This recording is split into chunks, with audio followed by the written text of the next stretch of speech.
Hello বন্ধুরা, good morning. আবারও একটা নতুন দিনে শুরু করতে লাগলাম। দেখো, এই দেখো, চা বিস্কুট নিয়ে বসে পড়েছি ব্যালকনিতে। চা খেয়েই চলে গেলাম আজকে ঝাটপাট দিয়ে বাসি কাজ সেরে নিয়ে স্নান করে নিলাম। স্নানটা তাড়াতাড়ি সেরে নিলাম, তার কারণ আজকে গুরু পূর্ণিমা।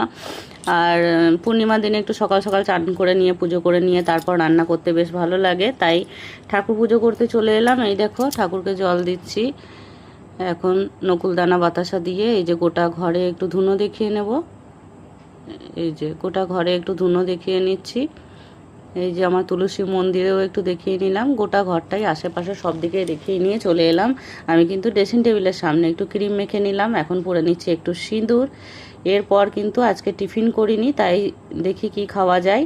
ফ্রিজে একটু দুধ রাখা ছিল, তাই ভাবলাম এই যে পাউরুটিগুলোকে একটু সেঁকে নিলাম, যাতে গ্যাস না হয়, অম্বল না হয়, সেই কারণে দুধ পাউরুটি একটু টিফিন করে নিচ্ছি। তার কারণ কালকে টিফিন করিনি, গা মাথা ঘুরছিল, শরীরটা খারাপ লাগছিল, তাই ভাবলাম আজকে সকাল সকাল একটু হালকা করে টিফিন করে নিই, তাহলে শরীরটাও ঠিক থাকবে। আর শুনছিলাম ঠাকুরের গান। আর এই যে হালকা করে একটু টিফিন করে নিয়ে আবারও চলে গেলাম রান্নাঘরে। রান্না করতে হবে আজকে, অনেক কিছু আয়োজন করছি। ভাবলাম প্রথমে যে এক তরকারি ভাত করব, কিন্তু না, সেটা হলো না। এই যে পটলগুলোকে ভেজে নিচ্ছি, ঘি করলা ভাজা করে নিচ্ছি। এখন কেঁদুলিগুলোকে খুব সুন্দর করে ডিজাইন করে কেটে নিয়েছি, সেটাকেও কিন্তু ভাজা ভাজা করে নিলাম। তারপর দিয়ে দিলাম একটু দই, দই কেঁদুলি করে নিলাম আজকে কিন্তু। হ্যাঁ, দেখতেও ডিজাইনগুলো দেখো কত সুন্দর লাগছে। আমার বরের বক্তব্য হচ্ছে এক তরকারি করো, কিন্তু বেশ একটু জুতপাত করে করে দিও, তাহলেই হবে। এই যে জুত করে করে নিচ্ছি আমার জন্য। এটা একটা সবজি, মিক্স সবজি। দেখো, তেল পেঁয়াজ টমেটো সবই দিয়ে দিয়েছি, এখন লবণও দিয়ে দিলাম।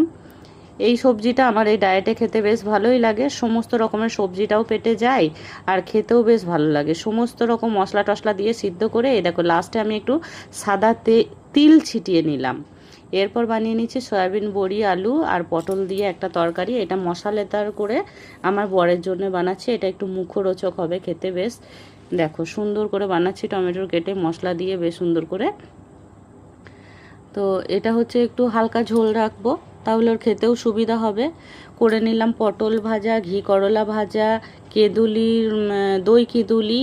আর এখন বানাচ্ছি আমি সয়াবিন বড়ি আলু পটলের তরকারি। এই দেখো দুরকম ভাত, সমস্ত সব কিছু, লাস্টে একটু সালাডও কেটে নিয়ে খেতে বসে পড়লাম। বাই।